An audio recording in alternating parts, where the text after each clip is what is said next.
প্রিয় ভিউয়ার্স, কিছুদিন থেকে আমি আপনাদের সামনে টেক নিউজ নিয়ে আসতেছি না, বিশেষ করে পিসি হার্ডওয়্যার রিলেটেড।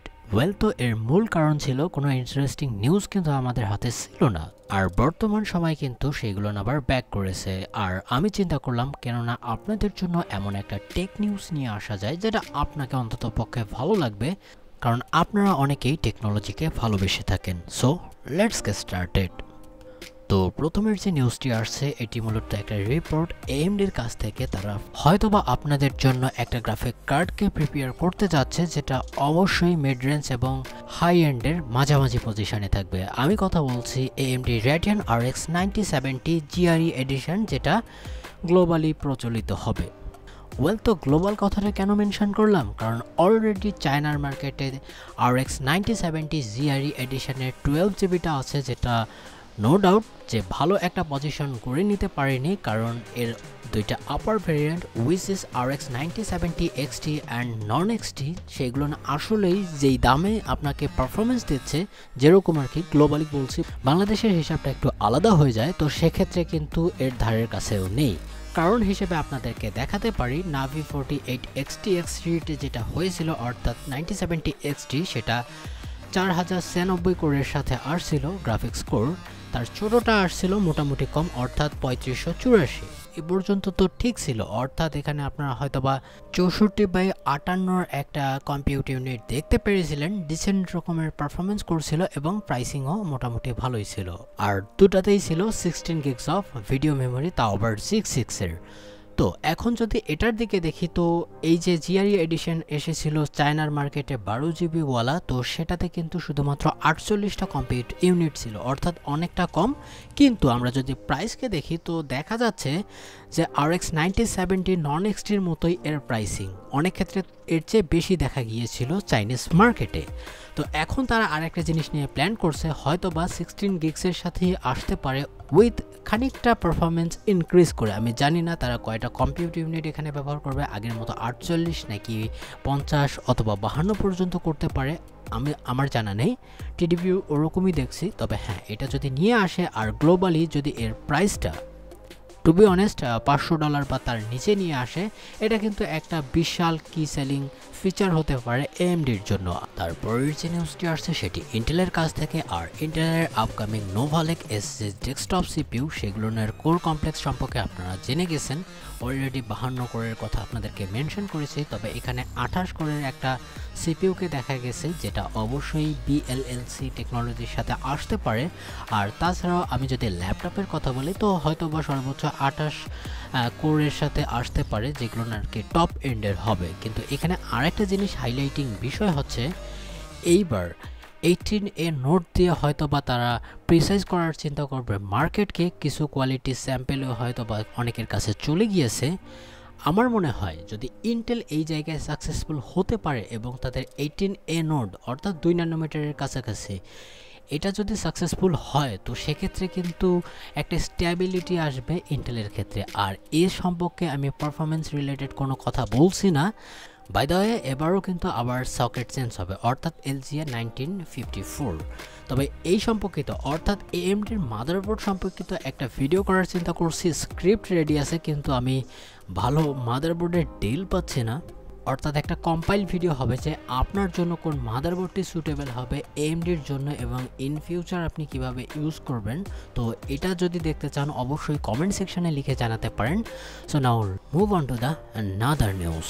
আর মূলত এটা একটা ছোট্ট ব্রিফ বলতে পারেন। এনভিডিয়া একটা জিনিস শেয়ার করেছে, তাদের যে GB10 ব্ল্যাকওয়েল সুপার চিপটি আছে, অর্থাৎ তাদের RTX 5070 স্পেকের সমতুল্য, এবং তাদের মিডিয়াটেকের কোলাবোরেশন করে যে সুপার চিপটি বানিয়েছে, সেটার যে কোলাবোরেশনের রেজাল্ট সেটা অনেক সাকসেসফুল হয়েছে। আর এটা দুইজনেই অ্যাডমিট করেছে, যেটা আসলেই সাধারণ কনজিউমারদের জন্য একটু ভালো বিষয় হবে, কারণ মিডিয়াটেকেও ছোটোখাটো কোনো প্লেয়ার না, আর এনভিডিয়াকে তো আপনারা চেনেনি। আর তারা যদি বিশেষ করে মার্কেট ধরার জন্য যদি কনজিউমার গ্রেড কিছু চিপস মার্কেটে নিয়ে আসে বা এপিইউ টাইপের কিছু জিনিস নিয়ে আসে, সেটা আসলে অনেক ইন্টারেস্টিং হবে বলে আমি মনে করছি, কারণ এই বিষয়টাতে তারা কিন্তু অনেকটা এক্সপার্টিস হাসিল করে নিয়েছে। তারপরের যদি নিউজের কথা বলি, এটা আসছে এএমডির কাছ থেকে। আর অলরেডি আপনারা ডুয়েল এক্স3ডির কথা শুনেছেন, বিশেষ করে আমিও একটা ভিডিওতে মেনশন করেছিলাম। আসলে তারা তাদের 9000 সিরিজে অর্থাৎ রাইজেন 9 9950 এক্স3ডির সাথে আরেকটু টুইক করতে যাচ্ছে, অর্থাৎ আপনারা যাতে আরেকটু এনহ্যান্সমেন্ট পান গেমিংয়ের ক্ষেত্রে অথবা অন্যান্য অ্যাপ্লিকেশনের ক্ষেত্রে যেগুলোতে ক্যাশ ব্যবহার হয়, ক্যাশের ব্যবহার অনেক বেশি, সেটার জন্য। ডুয়েল এক্স3ডির মানে আপনাদেরকে ক্লিয়ার করে বলছি, আপনারা যে সাধারণ যে এক্স3ডি চিপসগুলো দেখেন, তো সেটা কিন্তু একটা চিপলেটের উপরেই অবস্থান করে, অর্থাৎ 8টা যদি কোড থাকে তার উপরে এই স্ট্যাকিং অবস্থায় থাকে এই 3DV ক্যাশ, লাইক রাইজেন 7 9800 এক্স3ডি। কিন্তু আপনি যদি রাইজেন 9 5950 এক্স3ডির দিকে দেখেন, তো সেক্ষেত্রে কিন্তু ওই একটাই চিপলেটেই ইনক্লুড থাকে 3DV ক্যাশ। তবে এবার করতে চাচ্ছে কি, দুইটা চিপলেটেই লাগাতে যাচ্ছে, অর্থাৎ এক্ষেত্রে হবে কি 192 MBর ম্যাসিভ ক্যাশ দেখা যাবে। তবে সেক্ষেত্রে আপনাকে ম্যাসিভ টাকাও খরচ করতে হবে, এরকমটা আমার ভাবনা না, ভাবনা অনেকেই অর্থাৎ চিপ মেকাররা ভাবছেন। আর এই জন্যই দরকার কম্পিটিশন উইথ বিএলএলসি, যেটা আসবে ইন্টেলের কাছ থেকে। তারপরের যে নিউজটি আসছে সেটিও এএমডির কাছ থেকে। আর এএমডির অনেকগুলো নিউজের কম্পাইলেশন এটা বলতে পারেন, কারণ তারা যে নেক্সট জেনারেশন সিপিইউ এবং এপিইউর উপরে কাজ করছে, যা আসলেই অসাধারণ। অর্থাৎ তাদের উন্নতির ট্রেন্ডকে হয়তোবা তারা আর একটু এনহ্যান্স করার জন্য চেষ্টায় আছে। কারণ আমরা যদি তাদের এপিইউগুলোর দিকে দেখি, আমি এখানে কিছু বিষয়কে স্কিপ করে দেব, আপনারা চাইলেই বিশেষ কিছু নিউজ, যেহেতু আমি এইটা কোট করব মোর ল ইজ ডেড চ্যানেল থেকে, বিশেষ করে ব্রোকেন সিলিকন এবং তার নর্মাল ভিডিও থেকে আপনারা পজ করে পড়ে নিতে পারেন যে আপকামিং বিষয়গুলো কী কী আসতে পারে। তো এখন যদি আমি ল্যাপটপের দিকে তাকাই, তো সেক্ষেত্রে আপনারা মেডুসা পয়েন্টের নাম অনেকবার শুনেছেন, যেটা অবশ্যই আসবে বিভিন্ন কোর কমপ্লেক্সের সাথে, ম্যাক্সিমাম 12টা জেন 6 কোরের সাথে আসতে পারে, টোটাল আর কি 22 কোরের সাথে।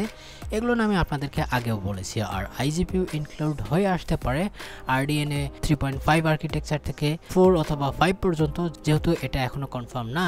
8টা কম্পিউট ইউনিট পেয়ে যাবেন, আর বাকিগুলো আপনারা দেখতেই পারছেন 2026 সালের যে কোনো একটা টাইমে আসতে পারে। তারপর আলফা টিরিয়ন 4 সিরিজ অর্থাৎ 84, এটা নিয়ে হালকা একটু তথ্য দেব। এটা 2027 সালের মধ্যে আসতে পারে ডিসক্রিট জিপিইউ এবং অন্যান্য বিষয় সম্পর্কে। আর এটা মূলত হবে 84, বুঝতেই পারছেন। এর আগেও আপনাদেরকে একটা স্লাইড দেখিয়েছিলাম যেখানে 80, 82, 83 এরকম একটা বিষয় দেখিয়েছিলাম, তো এটারই একটা অংশ মনে করতে পারেন। তো এটা যে লো এন্ড জিপিইউগুলো আসবে ডিসক্রিট, সেটার উপরে। তারপরে যদি আলফা টিরিয়ন 3 কথা বলি, 83 সেকশনের, তো এখানে মিড রেঞ্জ ক্যাটাগরির আপনারা জিপিইউ দেখতে পারবেন, অর্থাৎ গ্রাফিক্স কার্ড লাইক 40 কম্পিউট ইউনিটের অথবা 48-এর অ্যান্ড মাইন্ড ইট। এইগুলো হবে কিন্তু আরডিএনএ 5 আর্কিটেকচারের, অর্থাৎ আপনারা ইউডিএনএও এখানে ধরতে পারেন, যার বিশাল একটা ক্যাশ সাইজ হবে, অর্থাৎ প্রতিটা জিপিইউ সেকশনে আমরা বিশাল লেভেল 2 ক্যাশ দেখতে পারবো। আর এগুলো কিন্তু 384 বিটের মেমোরিকে সাপোর্ট করবে, আর এটা মিড রেঞ্জ ক্যাটাগরির হবে, এটুকুই বলতে চাই। তারপরে যদি আমি আরেকটা বিষয় নিয়ে কথা বলতে চাই, যেগুলো অনেক এক্সপেন্সিভ ল্যাপটপে আপনারা দেখে থাকেন, বিশেষ করে ডিসক্রিট জিপিইউ ছাড়া আর কি, মেডুসা হ্যালো। ইয়েস, মেডুসা হ্যালোতে 2টা সেকশন থাকবে, একটা মেডুসা হ্যালো মিনি, যেটাতে সর্বোচ্চ এপিইউর কম্পিউট ইউনিট দেখতে পারি আরডিএনএ 5-এর 24টা, যেটা অবশ্যই মিড রেঞ্জ ক্যাটাগরির কাছাকাছি আমি রাখবো। আর যেটা মেডুসা হ্যালো হবে, অর্থাৎ একবার টপ অফ দ্য নচ, তো সেক্ষেত্রে আপনারা 12টা জেন 6 কোর দেখতে পারেন, আর অন্যান্য কোর কমপ্লেক্সের সাথে দেখতে পারবেন। টোটাল আর কি 24 থেকে 26টা কোর আসতে পারে, 100% আমি কনফার্ম এখানে বলছি না। আর যদি আমি আইজিপির কথা বলি, তো এখানে 48টা আরডিএনএ 5 কম্পিউটার ইউনিটের আপনারা ফিজিক্যাল জিপিইউ কোর দেখতে পারবেন, কম্পিউটার ইউনিট দেখতে পারবেন। তো সেক্ষেত্রে চিন্তা করুন যে এর সাধারণ এপিইউ হিসেবে এর পারফরমেন্সের লেভেলটা কোথায় যাবে। আপনি চিন্তা করছেন 48 কম্পিউটার ইউনিট, বর্তমান যদি আমি কথা বলি RX 9060 XTর কথা, তো সেখানে আছে 32টা কম্পিউটার ইউনিট, তাও আবার আরডিএনএ 4 আর্কিটেকচারের। তবে দুইটাকেই একসাথে করব না, কারণ এটা মোবাইল সিরিজের উপর হবে, অর্থাৎ পাওয়ার এফিসিয়েন্সির জন্য এটাকে বানানো হবে, ডিসক্রিটের সাথে তো এটাকে আমরা তুলনা করতে পারি না। তারপরেও এটা মারাত্মক লেভেলের ভালো পারফরমেন্স দেবে, যেরকমটা আমরা ইন্টেলের কাছ থেকেও কিছু হিন্ট পাচ্ছি, যেটা আমি আপনাদেরকে বলেছি যে তারাও বিশাল বড় একটা আইজিপির উপরে কাজ করছে। আমরা হয়তোবা সামনে ওটাও দেখতে পারবো। অ্যান্ড লাস্ট যে বিষয়টি নিয়ে আমি কথা বলবো, যেটা অবশ্যই অনেক ইম্পর্টেন্ট, বিশেষ করে আপনি যদি এএমডির গ্রাফিক্স কার্ডকে যেটা আপনারা সামনের লঞ্চ ইভেন্টে নিতে চান, উইচ ইজ RDNA 5 আর্কিটেকচার অথবা UDNA বলতে পারেন, যেটাই বলুন না কেন। তো এটার বিষয়ে একটা লিক এসেছে যেটা আসলে মাইন্ডকে ব্লো করে দেওয়ার মতো। কারণ একটা রিপোর্ট থেকে বলা যাচ্ছে যে RDNA 5 অথবা UDNA আর্কিটেকচার যেটা আসবে তার কিছু স্কিউ আমরা হয়তো বা ফাইন্ড আউট করতে পেরেছি, বিশেষ করে কনফিগারেশন সম্পর্কে। তো এটা পয়েন্ট আউট করতে পারে যে সর্বোচ্চ 96 কম্পিউট ইউনিটের সাথে আসতে পারে, যেটা একটা টপ এন্ড আপনাদের জন্য হবে কনজিউমার গ্রেড। তার নিচে 40 থেকে 12 পর্যন্ত কম্পিউট ইউনিটের আসতে পারে, এটা ডিফারেন্ট ডাইয়ের ওপর। তবে একটা স্লাইডে দেখছিলাম যে 164 বা এরকম সামথিং একটা কম্পিউট ইউনিটের ডাইকে দেখতে পেয়েছিলাম 80 সেকশনে। তো সেক্ষেত্রে কিন্তু সেটা নাও আসতে পারে কনজিউমারদের ক্ষেত্রে। 96টা আমাকে একটু অ্যাপ্রোপ্রিয়েট লাগছে অ্যাকর্ডিং টু দিস লিক। তাছাড়াও আমরা যদি মিড টিয়ার বা লো টিয়ারের কথা বলি, তো সেক্ষেত্রে 40 থেকে 24 কম্পিউট ইউনিট পর্যন্ত আসতে পারে, 8 থেকে 16 জিবি পর্যন্ত হবে লো টিয়ারের একবারে। আর যদি আমি মিড টিয়ারের কথা বলি, 12 থেকে 24 জিবির আপনারা GDDR6 অথবা 7 দেখতে পারেন। আর টপের জন্য 24 থেকে 32 এটা আপনাকে কনফার্ম করবে।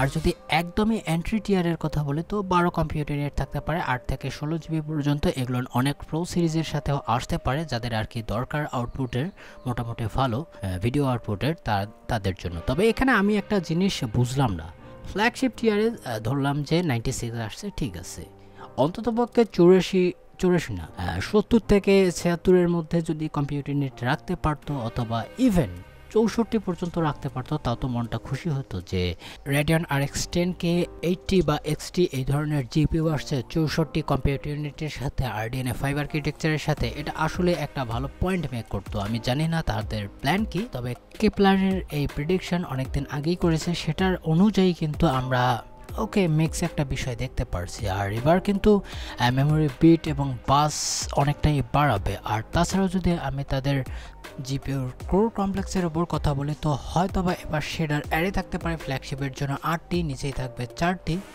8টি মানে শেডার ইঞ্জিন মোট টোটাল থাকবে ফ্ল্যাগশিপের জন্য 16টি, বাকিগুলো নিচেই দেখতেই পারছেন। কম্পিউটার ইউনিটের কথা আগেই বলেছিলাম যে 96, অর্থাৎ পার এসিতে 6টা করে। আর যদি আমি কথা বলি মেমোরি কন্ট্রোলারের, তো 16টা পর্যন্ত আমরা দেখতে পারি, 32 বিট সর্বোচ্চ, নিচেরগুলো আপনারা দেখতে পারছেন।